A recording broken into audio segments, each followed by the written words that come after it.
सबको जय मसीह की। परमेश्वर हम सबको आशीष दे। इस संडे परमेश्वर हमसे बात करता है। नीति वचन 18 का 21, इसमें ऐसा लिखा गया है, जीव के वश में मृत्यु और जीवन दोनों होते हैं, और जो उसे काम में लाना जानता है वह उसका फल भोगेगा। वह उसका फल भोगेगा। प्यारे दोस्तों, कभी आपने सोचा है जो शब्द हम डेली व्यवहार करते हैं, हम जो बात करते हैं, ये कितना इफेक्टिव है,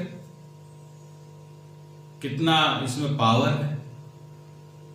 हम बहुत समय में इस विषय में ध्यान नहीं देते। बड़ी बड़ी बातों में हम ध्यान देते हैं, परमेश्वर आएगा, ऐसा होगा, वैसा होगा, ये चोरी है, ये पाप है, सब ठीक है। लेकिन और जब हम चेंज होते हैं तो नहीं, मुझे वहाँ नहीं जाना है, वहाँ पर उसके सामने मुझे घुटने नहीं टेकने हैं, ये नहीं करना है, वो नहीं करना है। सही बात है, लेकिन ये जो बात हम करते हैं हर दिन सुबह से रात तक, ये बात में बहुत कुछ हो जाता है। ये शब्दों के व्यवहार से बहुत कुछ हो जाता है, जिसका हम बहुत समय में जिसके प्रति हम ध्यान ही नहीं देते, जिसकी वजह से वो सुधरता नहीं है। देखिए, आप और मैं जानते हैं कि वचन से सब कुछ हुआ है। यह है वचन की शक्ति।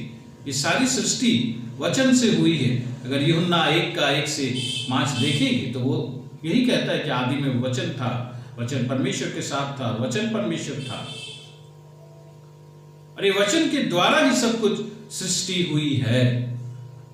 तो वचन के द्वारा जब सब कुछ सृष्टि हुई है, शब्दों के व्यवहार से ये सृष्टि हुई है, तो वो शब्द कितने पावरफुल है, परमेश्वर के शब्द। और जब हम परमेश्वर को अपना लेते हैं, हम जानते हैं यीशु मसीह के द्वारा जब हम परमेश्वर को अपना लेते हैं तो हमारा जीवन उसका हो जाता है, और वो हमें बसता है। हम खत्म हो जाता है, वो हमें बसता है। और वो जब हमें बसता है तो हमारे शब्दों में पावर आ जाती है। अब ये काम करने लगता है। तो कितना इंपॉर्टेंट हो जाता है अब हमारे लिए कि हम ये ध्यान रखें कि हम क्या बात कर रहे हैं हर दिन। देखिए, भजन संहिता 107 का 20 यही कहता है कि वह अपने वचन के द्वारा उनको चंगा करता और जिस गड्ढे में वे पड़े हैं उससे निकालता। वचन के द्वारा वो चंगा करता और उद्धार करता। तो कितनी बड़ी चीज है, कितना शक्ति है इस वचन में, जो वचन चंगाई देता है और उद्धार भी देता है। ये शब्दों में कितनी शक्ति है प्यारे दोस्तों। इसलिए कहा गया कि मृत्यु और जीवन दोनों हैं। ये हमें मार सकते हैं, ये हमें जिंदा रख सकते हैं। जी हां, इसलिए हमें सतर्क रहना बहुत जरूरी है। हम इस पर ध्यान ही नहीं देते। देखिए, इसका वचन का ये हम जो डेली बात करते हैं, इसका इंपैक्ट क्या है। मत्ती 12 का 36 कहता है, 36 से कहता है, और मैं तुमसे कहता हूं कि जो निकम्मी बातें मनुष्य कहेंगे, न्याय के दिन हर बात का लेखा देंगे। अब आपको उत्तर देना पड़ेगा। अब आपको उत्तर देना पड़ेगा। और 37 में ये लिखा गया है, क्योंकि तू अपनी बातों के कारण निर्दोष और अपनी बातों ही के कारण दोषी ठहराया जाएगा। ये बड़ा भयंकर चीज है। किस दिन? ये डेली बात करते समय ना, किस दिन? विचार के दिन, न्याय के दिन। वो दिन जब वो न्याय की घोषणा होगी, वो उसका जजमेंट की घोषणा होगी, उस दिन आपकी ये बातें आपको निर्दोष करार करेगी या दोषी करार देगी। कितनी भयंकर चीज है प्यारे दोस्तों। और हम कैजुअली बस चलेगा।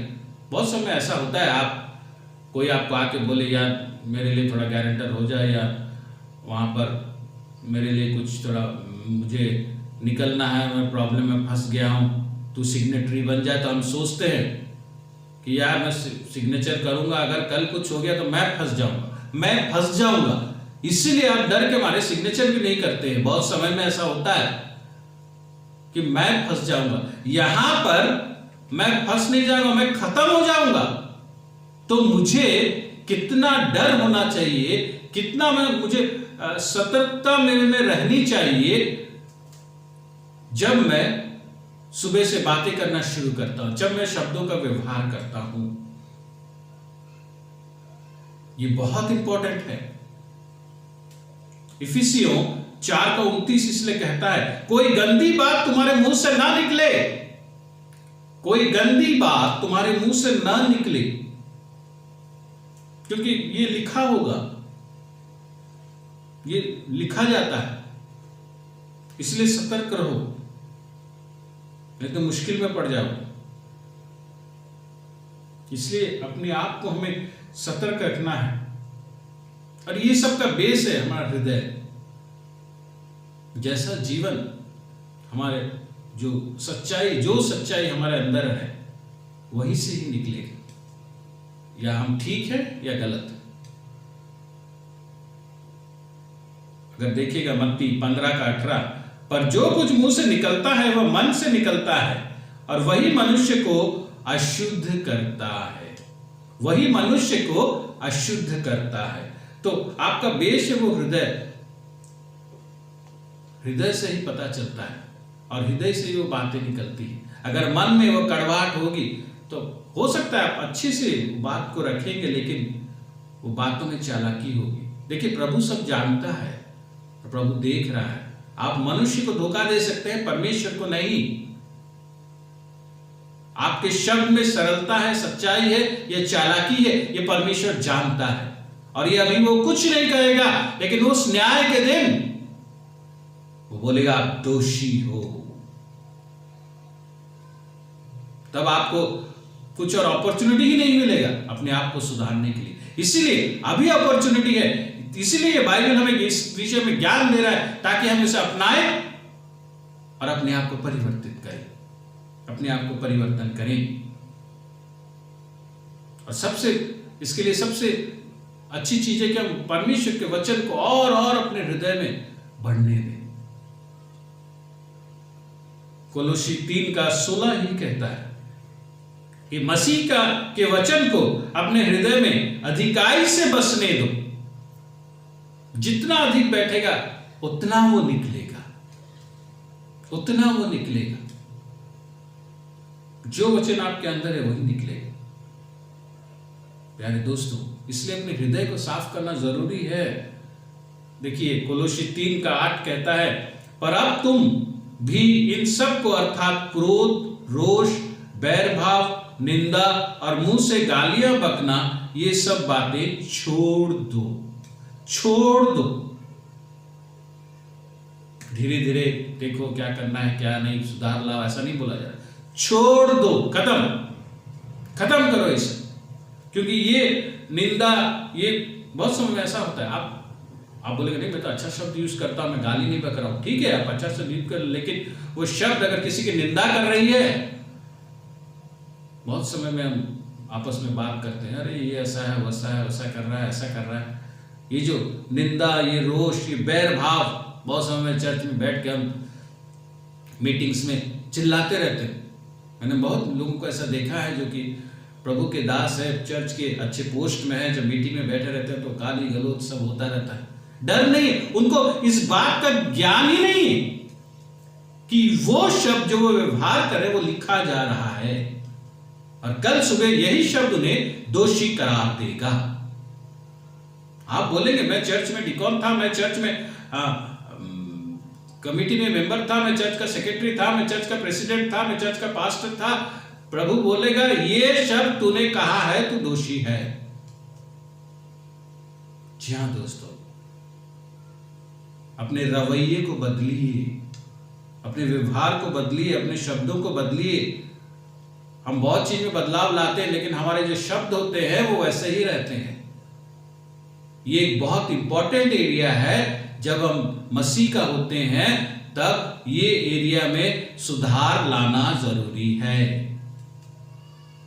इस एरिया में सुधार लाना जरूरी है प्यारे दोस्तों, ये हमें जानना जरूरी है, क्योंकि जो अच्छा है उससे अच्छा ही निकलेगा। लूका 6:45 ही कहता है, भला मानुष अपने मन के भले भंडार से भली बातें निकालता है और बुरा मनुष्य अपने मन के बुरे भंडार से बुरी बातें निकालता है। आपकी बातें भले हैं या बुरे हैं, ये आप डिसाइड करने से नहीं होगा, ये परमेश्वर डिसाइड करेगा। इसीलिए अपने आप को, अपनी बातों को वचन के तहत रखिए, वचन के अनुसार रखिए, तब आप उस दिन अपने आप को निर्दोषी पा सकेंगे। हम बहुत सारे बोलते हैं बहुत धार्मिक है, ये है वो है, लेकिन आपकी वो धार्मिकता कोई मायने नहीं रखती अगर आपके शब्द सही नहीं है। ये मैं नहीं कहता हूं, ये बाइबल कहता है। याकूब जेम्स 1:26, यदि कोई अपने आप को भक्त समझे और अपनी जीभ पर लगाम न दे, पर अपने हृदय को धोखा दे, तो उसकी भक्ति व्यर्थ है। उसकी भक्ति व्यर्थ है अगर आपको जीभ को लगाम न दे, हृदय को धोखा दे। क्योंकि आप जब कहते हैं हृदय में प्रभु बसता है और आपकी सोच प्रभु की तरह नहीं है, तो आप हृदय को धोखा दे रहे हैं। प्रभु ने हमसे जैसा प्यार किया, प्रभु ने कहा वैसा दूसरों से प्यार करो। और बहुत समय में ऐसा होता है, मैंने बहुत दासों में भी ये देखा है कि अगर उनके चर्च के विश्वासी और कोई चर्च में कोई मीटिंग में गए या किसी जगह पे कि और कोई पास्टर के पास गए या फिर उनसे कुछ बात किए, तो ये क्यों वहां गया, क्यों वहां पहुंचा, वहां पर क्यों ऐसा है, तुम्हें वहां जाने की क्या जरूरत है। प्यारे दोस्तों, ये सब बातें कॉन्ट्राडिक्ट करती हैं कि आप परमेश्वर के हो, और ये बातें आपको दोषी करार देगा। इसलिए हमें बड़ा ध्यान से अपनी बातों को कहना चाहिए। भले ही आप कम बातें करें, लेकिन सही करें। ज्यादा बातों और गलत बातों से, गलत शब्दों का व्यवहार से अच्छा है आप कम बातें करें और वो सही करें, प्रभु की दृष्टि में सही हो। क्योंकि हम जब परमेश्वर को इसी मुख से, इसी इन होठों से जब परमेश्वर को हम स्वीकार करते हैं, रोमी 10:9, यदि तो अपने मुंह से यीशु को प्रभु जानकर अंगीकार करें, यानी हम इसी मुंह से प्रभु को स्वीकार करते हैं और फिर इसी मुंह से अगर हम गाली देते हैं, तो इसका मतलब ये कि हम ये मीडियम जो परमेश्वर का बना, इस मीडियम को हम खुद ही खत्म करते हैं। तो परमेश्वर का जो मीडियम बना उसको अगर हम खुद खत्म करते हैं, तो परमेश्वर हमारा क्या करेगा? परमेश्वर हमारा क्या करेगा? जरा सोचिए चीज। आप जो शब्द व्यवहार कर रहे हैं, जरा सोचिए उस विषय में। इसमें शक्ति है, ये ऐसे वैसे शब्द नहीं है। इसीलिए रोमी 12:14 कहता है, अपने सताने वालों को आशीष दो, श्राप मत दो, ना दो, आशीष दो। क्योंकि प्रभु को पता है कि आप जो बोलोगे, आप अगर श्राप भी दोगे तो हो जाएगा, इसमें शक्ति है। मत दो, आशीष दो। उसका जो होगा वो परमेश्वर विचार करेगा, आप आशीष दो। ये शक्ति है प्यारे दोस्तों, इसीलिए हमें ध्यान रखना चाहिए। दाऊद ने इस विषय को समझा था, इसीलिए वो कहता है भजन संहिता 141:3 में, हे यहोवा मेरे मुख पर पहरा बैठा, मेरे मुख पर पहरा बैठा, मेरे होठों के द्वार पर रखवाली कर। अब हम रखवाली के लिए मांगते हैं, तो फिर मेरा यहाँ धन दौलत है, इसकी रखवाली कर, मेरे परिवार की रखवाली कर, मेरे घर की रखवाली कर, मैं जा रहा हूं मेरा रखवाली कर। यहां ये होठों को, अपने मुख की रखवाली कर बोल रहा है। क्या ये शब्दों की रखवाली? क्योंकि उसे पता था कि अगर उसके शब्द इधर उधर हो गए तो जब वो खड़ा होगा वो न्याय के दिन में, खत्म। और सबसे बड़ी बात ये है, अब जितना जो यहां करे, अगर हम परमेश्वर के राज्य में प्रवेश नहीं कर पा रहे तो सब बेकार है।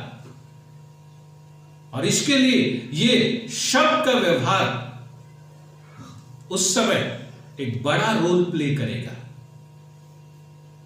इसीलिए प्यारे दोस्तों, हमें जरूरत है कि हम इसको जानें, क्योंकि हम जानते हैं कि शब्दों से सारा चीज तैयार किया गया है। इब्रानियों की पुस्तिका 11:3 में अगर देखें वो लिखा गया है,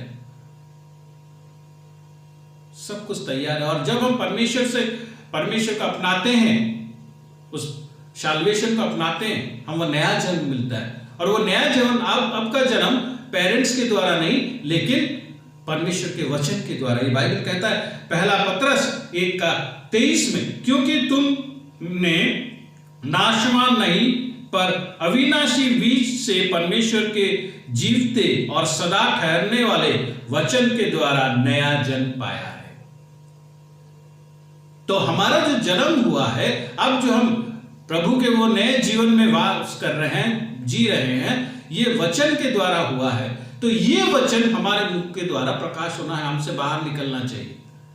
लेकिन हम जब वो गलत वचनों को, गलत वाक्यों को, गलत शब्दों को का व्यवहार करते हैं तो हम वचन के विरुद्ध काम करते हैं। हम वचन के विरुद्ध काम करते हैं प्यारे दोस्तों। इसलिए अपने आप को, अपने वचन के शब्दों के व्यवहार पर कंट्रोल लाइए। एक कॉन्फ्लिक्ट नहीं होनी चाहिए, आपके कन्फेशन को कॉन्ट्राडिक्ट नहीं करनी चाहिए। आप कहते हैं कि प्रभु मेरे अंदर है, मैं यीशु मसीह को अपनाया हूं, आज से मेरा जीवन, मेरा शरीर जो प्रभु का मंदिर है, प्रभु इसमें वास करता है, तो फिर आपके अंदर से दूसरा वचन, अलग वचन कैसे निकलता है? ये कॉन्ट्राडिक्ट होता है। तो इसीलिए हमें इसके लिए ये बदलाव लाना है। हम दूसरे एरियाज में अपने बदलाव लाते हैं, इसमें भी सुधार लाना है, इसमें भी हमें सतर्क रहना है प्यारे दोस्तों, और सीरियस रहना है। क्योंकि जो भी हम शब्द व्यवहार करते हैं, ये इफेक्टिव है, ये हमें ध्यान में रखना है। सुबह से उठ के अगर मैं मसीह में हूं तो मैं जो भी शब्द यूज करता हूं, व्यवहार करता हूं, ये इफेक्टिव है। इसीलिए अपने आप को सतर्क रखना है, अपनी बातों पर ध्यान देना है कि हम क्या बोल रहे हैं, और परमेश्वर के साथ ये कोशिश करना है कि परमेश्वर हमारे जीवन में काम करे, उसके शब्द हमारे जीवन में ज्यादा से ज्यादा हो। आइए प्रार्थना करें। धन्यवाद देते हैं प्रभु जी तुझे, तेरा वर्ड्स पावरफुल है प्रभु। ये हमारे अंदर दी हुई चीज है जो तूने दिया है। आज अगर हम गलती कर रहे हैं, अगर हम गलत शब्दों का व्यवहार कर रहे हैं प्रभु, तो सहायता कर, हमें नाश होने से बचा परमेश्वर। हम जानते हैं जो भी हम बोल रहे हैं वो लिखा जा रहा है, वो लिखा जा रहा है प्रभु। इसलिए दया कर, हमारे जीवन में काम कर प्रभु, ताकि हम सही शब्दों का इस्तेमाल कर सके, ताकि उस न्याय के दिन हम निर्दोष होकर खड़े रहे तेरे अनुग्रह से, तो हमें बचा सके प्रभु। तो आज सहायता कर, हमारे शब्द और हमारे क्लेम्स कॉन्ट्राडिक्ट ना करें, लेकिन मिले। तेरे शब्द हमारे हृदय में भर दे, ताकि सुबह से रात तक वो शब्द हमारे मुंह से निकले प्रभु। हमारे होठ तेरी महिमा को उच्चारण करे। धन्यवाद देते हैं प्रभु, अपने मुंह को, अपने होठों को तेरे हाथों में समर्पित करते हुए यीशु मसीह के नाम से मांगते हैं, आमीन।